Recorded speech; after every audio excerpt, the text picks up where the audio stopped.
Honey, let's not do this in front of our daughter, okay? I know I haven't given you the life you wanted, but Lily is still so young. Can't we just pretend we still love each other, just until she's a little older? Mark pleaded with his ex-wife Sarah, his voice cracking with desperation. Sarah, dressed in expensive clothes, just scoffed. Pretend? Mark, look at this place. Look at yourself. I'm with Richard now. He can give me everything you can't. Lily will be fine. She'll get used to it. Don't be so dramatic. She turned and walked away, leaving Mark standing alone in the doorway, his heart shattered into a million pieces. His 5-year-old daughter, Lily, tugged at his pants. Daddy, is Mommy leaving again? Is it because I was naughty? Tears welled up in Mark's eyes as he scooped Lily into his arms. Don't know, sweetie. No, of course not. Mommy just has to go away for a while. It's not your fault. It's never your fault. I love you so much. He held her tight, trying to shield her from the pain he was feeling. The weight of being a single father crashed down on him. How was he going to do this alone? The bills were piling up. His job at the tech company was demanding, and Lily was starting to have nightmares. The next few months were a blur of exhaustion. Mark juggled his full-time job as a junior programmer with school drop, parent-teacher meetings, and sleepless nights, comforting a crying Lily. He was barely keeping his head above water. His performance at work started to slip. He missed deadlines, made coding errors, and often looked exhausted during meetings. His team leader, a stern man named Mr. Henderson, was not sympathetic. Mark, this is the 3rd time this month. You've submitted your code late. What's going on? If you can't handle the workload, maybe this isn't the right place for you. I'm sorry, sir. It won't happen again. I've just been dealing with some personal issues. Personal issues don't pay the bills. Mark, I need you to get your head in the game. One more slip-up, and we'll have to reconsider your position here. Mark's heart sank. Losing his job was the last thing he needed. He was already struggling financially. He went back to his desk, his head spinning. He felt like a complete failure. A failure as a husband, a father, and now, as an employee. He was staring blankly at his screen when an email popped up. It was from the CEO, Sarah Thompson. The subject line read, "Meeting request." Mark's blood ran cold. The CEO. He had never spoken to her directly. She was the brilliant, enigmatic leader who had built the company from the ground up. Why would she want to meet with a junior programmer like him? He was sure he was about to be fired. With trembling hands, he walked to her office on the top floor. The office was spacious and modern, with floor-to-ceiling windows, offering a breathtaking view of the city. Sarah was sitting at her desk, looking over some documents. She looked up as he entered and smiled warmly. Mark, thank you for coming. Please, have a seat. He sat down, his heart pounding in his chest. Miss Thompson, if this is about my recent performance, I can explain. I'm going through a tough time, but I promise I'll do better. Sarah held up a hand. Mark, that's actually what I wanted to talk to you about. I've noticed you've been struggling lately, and I think I know why. She slid a file across the desk. It was his employee record, but on top of it was a small worn photograph. It was a picture of him, his ex-wife, and a baby Lily, all smiling happily. Where did you get this? Sarah's expression soft. A few years ago, our company sponsored a family charity event. You and your family were there. I remember seeing you with your daughter. You looked so happy. I've been a single parent myself. Mark.I know how incredibly hard it is. Mark was stunned into silence. The CEO, the powerful Sarah Thompson, understood his pain. She continued. I also overheard your conversation with your ex-wife in the lobby the other day. I wasn't trying to eavesdrop, but it was hard not to. And I saw you at the park last weekend, trying to teach Lily how to ride her bike. You're a good father, Mark. A very good father. Tears pricked at Mark's eyes. He hadn't realized anyone had been watching, let alone the CEO. For the first time in months, he felt seen. I'm just trying my best, but it feels like I'm failing at everything. You're not failing. Sarah said firmly. You're surviving, and I want to help. I've reviewed your work from before all this happened. You're a talented programmer. You have potential, but you're buried under stress, so here's what we're going to do. First, I'm approving a more flexible work schedule for you. You can work from home 3 days a week. That should help with managing Lily's schedule.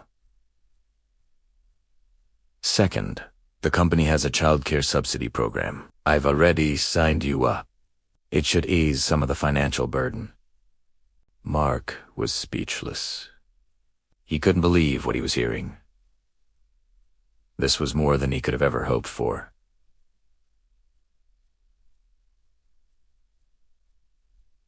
Ms. Thompson, I don't know what to say. Thank you. Call me Sarah. And you don't have to say anything. Just focus on yourself and your daughter. The company is a family, and we take care of our own. Now, I also want you to lead a new project. It's a passion project of mine, developing an educational app for kids. I think your perspective as a parent would be invaluable. A new project, a lead role. Mark's mind was reeling. It was a huge opportunity. Are you sure? I mean, with my recent performance. Sarah smiled. I'm not looking at your recent performance. I'm looking at your potential. I believe in you, Mark. Don't let me down. Walking out of her office, Mark felt like he was floating on air, a glimmer of hope, something he hadn't felt in a long time, ignited within him. With the new flexible schedule and financial support, things began to change. Mark was less stressed. He could attend Lily's school events without worrying about his boss. He had more energy to play with her in the evenings. Lily's nightmares subsided, replaced by bedtime stories and laughter. Mark poured all his energy into the new project. He worked tirelessly, driven by a newfound purpose. His creativity flourished, and he came up with innovative ideas for the app. Sarah was his mentor, guiding him and encouraging him. They had frequent meetings, which often turned into long conversations about work, life, and the challenges of single parenthood. Mark discovered a different side of Sarah. She wasn't just a brilliant CEO, she was also kind, funny, and deeply compassionate. She shared stories about raising her own son, who was now in college. She understood his struggles in a way no one else could. One evening, they were working late, finalizing a presentation. You know, Mark, Sarah said, looking at him. You remind me of myself a few years ago. Overwhelmed, scared, but determined to do right by my child. You did an amazing job. Sarah, your son is lucky to have you. She smiled, a genuine, warm smile that made Mark's heart skip a beat. You're doing an amazing job, too. Lily is a wonderful little girl. You should be proud in that moment looking at Sarah. Mark realized something. He was starting to feel something for her. Something more than just gratitude and professional admiration. It was a feeling he thought he would never experience again. A few weeks later, the app project was ready to launch. The presentation to the board was a huge success. They were impressed by the innovation, the user-friendly design, and the clear market potential. Mark's contribution was praised, and he was officially promoted to a senior project manager position with a significant salary increase. Tata Beninda, team went out to celebrate. As the night wound down, Sarah offered to give Mark a ride home. During the drive, the car was filled with a comfortable silence. I really can't thank you enough, Sarah, Mark said, breaking the silence. You changed my life. You changed my daughter's life. Sarah glanced at him, her eyes soft in the glow of the streetlights. You did the work, Mark. I just opened a door for you. I saw the good man and the great father that you are. When they arrived at his apartment building, Mark hesitated before getting out. Sarah, would you like to come up for a coffee? It's the least I can do. She smiled. I'd love that. As they walked into his small but cozy apartment, Lily, who was supposed to be asleep, came running out of her room. Daddy, you're home. She stopped when she saw Sarah and hid behind Mark's legs. Hey, sweetie. This is my friend, Sarah. Sarah knelt down to Lily's level. Hello, Lily. It's so nice to finally meet you. Your dad tells me so many wonderful things about you. Lily peeked out from behind Mark's leg. You're pretty. Sarah laughed. Thank you. So, how you? Over the next few months, Sarah became a regular visitor. She and Lily formed a special bond. They would bake cookies, read stories, and go on outings to the park. For the first time since the divorce, Mark's apartment was filled with warmth and laughter. He saw his daughter happy and thriving, and he found himself falling deeper in love with the woman who had made it all possible. One sunny Saturday, the three of them were at the beach, building a sandcastle. Lily was laughing, her face smeared with ice cream. Mark looked at Sarah, who was watching Lily with a look of pure joy. He knew he had to tell her how he felt. Later that evening, after he had put Lily to bed, he found Sarah on the balcony, looking out at the city lights. Sarah, there's something I need to tell you. He took a deep breath. These past few months, they've been the best of my life, and it's all because of you. You didn't just give me a job or a flexible schedule. You gave me hope. You showed me what it feels like to be happy again. Sarah, I'm falling in love with you. Sarah turned to face him, her eyes glistening. Oh, Mark, I'm in love with you too. I have been for a while now. He stepped closer and gently cupped her face, his heart overflowing with emotion. He leaned in and kissed her, a kiss filled with gratitude, hope, and the promise of a new beginning. Just then, a sleek, expensive car pulled up in front of the building. His ex-wife, Sarah, got out. She looked up and saw them on the balcony.